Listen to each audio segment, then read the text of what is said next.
आदिवासी बाजार। झारखंड के जंगलों में आदिवासी लोग रहते थे।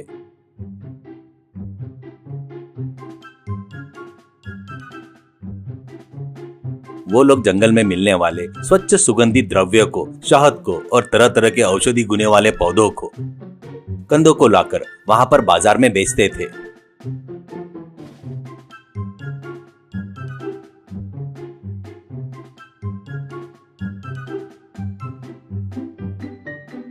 उस बाजार को देखने के लिए हमेशा रेगुलर राजू बोलकर एक पत्रकार आते रहता है। राजू वहाँ पर आदिवासी लोगों के साथ बहुत प्यार से रहता था। ऊपर से राजू उसके बारे में अच्छे अच्छे वीडियो बनाने के वजह से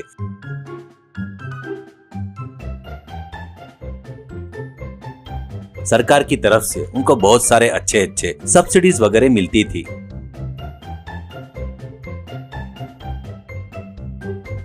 इसे आदिवासी लोग कोई भी त्योहार के लिए राजू को खास तौर पर बुलाते थे।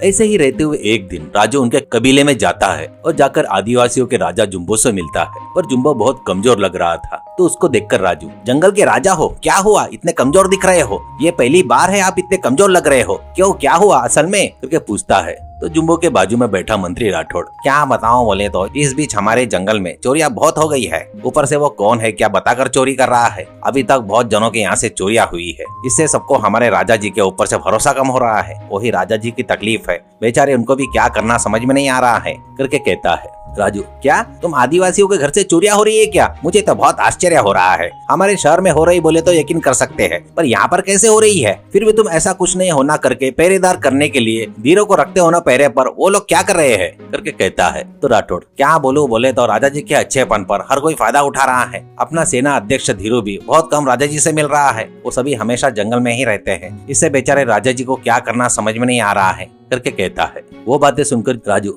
देखिए राजा जी एक काम करेंगे, वो खुद ही अपने को मिलेंगे जैसा उसको भड़काएंगे, तभी क्या होता है देखेंगे, करके कहता है।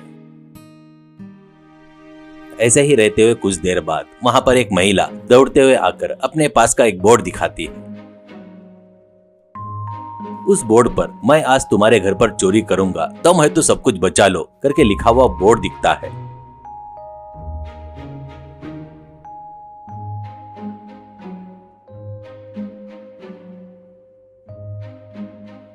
वो देखकर राठौड़, देखे ना राजू जी क्या हो रहा है, यही लफड़ा है। रोज अभी तक नजदीक पास के 10 जनों के घर से चोरियां हुई हैं। कुछ जनों के घर से सोना गया और कुछ जनों के घर से कीमती सामान गए। ऐसा ही चल रहा है। कैसे बचाना क्या करना समझ में नहीं आ रहा है। मुझे तो पूरी तरह से पहाड़ियों पर रहने वाले कबीलों पर शक हो रहा है। वो लोग रात में आकर चोरी करके जा रहे हैं करके लग रहा है, क्या बोलते हो, ऐसा कहता है। तो राजू, क्या आप उन कबीले वालों पर शक कर रहे हो क्या? वो लोग हमेशा भगवान की पूजा पाठ में लगे रहते हैं। वो भी फल भी पेड़ से टूटकर गिरता है तो उसको चुनकर खाते हैं। कम से कम वो लोग फल तोड़कर भी नहीं खाते, उतने अच्छे है वो लोग। वो लोग ऊपर से इतने दूर आकर तुम्हारी दौलत चोरी करते करके बोलते हैं तो मैं नहीं मानता। ये पक्का कुछ तो भी घर का ही कोई चोर लगता है। तुम लोग मेरी मदद किए तो अपन उस चोर को बहुत जल्दी पकड़ लेंगे, ऐसा कहता है।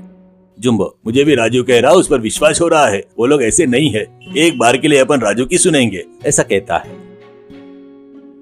उसके दूसरे दिन बाजार गया राजू कहता है, अरे देखो तुम एक हिम्मत वाला बोलकर एक डरपोक चोर तुम्हारे अंदर है, पता है क्या? वो क्या कर रहा है बोले तो बड़े होशियारी से एक बोर्ड पर तुम्हारे घर पर चोरी करने वाला हूँ करके बताकर बोर्ड रखकर जा रहा है। पर वही चोरी करना है तो मासूमों के घर पे नहीं, राजा जी के घर पर चोरी करना। दम है तो हिम्मत है तो उनके पास बेशकीमती नीलामणि हीरा है। उस नीलामणि हीरे को एक बार अपना कर लिए तो अपनी पीढ़िया कम से कम 100 पीढ़िया तक पीछे देखने की जरूरत नहीं है। ऐसे चोर तुम सब में मर्द हो तो उस हीरे को चोरी करके दिखाओ, तेरी मर्दानगी दिखा, नहीं तो ये चोरिया सब रोक दे, नहीं तो हम लोग तेरे को डरपोक चोर का ठप्पा लगा देंगे, करके कहने से वहाँ बाजार में बैठे सभी लोग राजू के लिए बहुत तालियां बजाते हैं। ऐसे ही रहते उस दिन रात को राजू और कुछ लोग मिलकर चोरी छुपे नजरें रखे थे राजा जी के घर पर। कुछ देर बाद एक चेहरा ढका हुआ व्यक्ति वहाँ पर घोड़े पर आता है और राजा के घर में घुसकर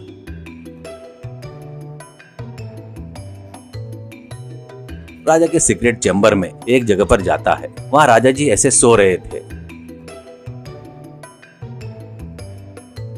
उसके बाजू में रखे एक बहुत बड़े पेटी में धीरे से खोलकर देखता है तो उसमें हीरा नहीं था।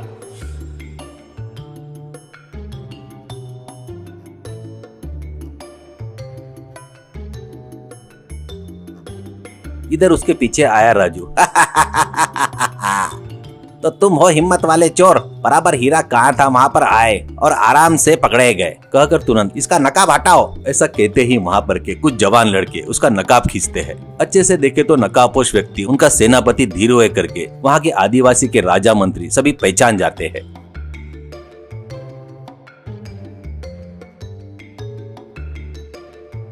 तुरंत वो देखकर राठौड़, सैनिकों, इस सेनाधिपति ने अपने राजा के साथ इतना धोखा कर रहा है क्या? तुरंत इसको बंदी बनाकर मरवा दो, ऐसा कहता है। राजू, बाबूजी, मंत्री जी, एक मिनट रुको जरा, सोचिए वो कौन है तुम्हारा सेनाधिपति? तुम्हारे कबीले वाला ही है ना? तुम्हारे हाथ में पला बड़ा हुआ है, ऐसे क्यों चोरियां कर रहा है करके उसको एक बार पूछना चाहिए। ऐसे कहने से जुम्बो राजा उसके कारण पूछता है। तो धीरू, बाबूजी मैं चोरी कर रहा हूँ तो कुछ लोगों को चुनकर उनके घरों में ही कर रहा हूँ, क्योंकि वो सभी लोग अपने मंत्री राठौड़ के रिश्तेदार है। राठौड़ अपन जंगल से लाने वाले सुगंधित द्रव्यों को कीमती वालों की चोरी करके अपने घरों में छुपाकर उनको काला बाजार द्वारा कुछ लोग व्यापारी को बेचकर बहुत पैसा कमा रहा है। राजा के काम आने वाले संपदा चोरी कर रहा है। कोई अगर कुछ बात किए तो उनके ऊपर कोई तो भी इल्जाम लगाकर उनको दूर रख रहा है। आखिर में मैं आपको बताने आया तो कम से कम मुझे आपके नजदीक भी नहीं आने दे रहा था, इसलिए ये बात आपको पता चलना करके ऐसी चोरियां कर रहा हूँ। ऊपर से वो चोरी किया हुआ पूरा माल तुम्हारे घर में ही एक जगह पर रखा हूँ करके।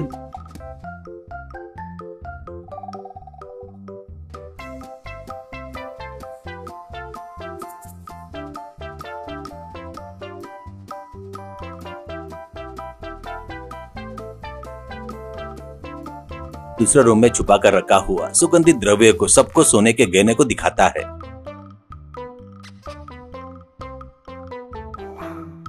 इससे जुम्बो को पूरी बात समझ में आकर तुरंत राठौड़ को उस मंत्री पद से निकाल देते हैं। उसके बाद उस पद पर धीरू को रखते हैं। उनकी समस्या का बहुत अच्छे तरीके से समाधान किया राजू को सभी लोग अभिनंदन देते हैं।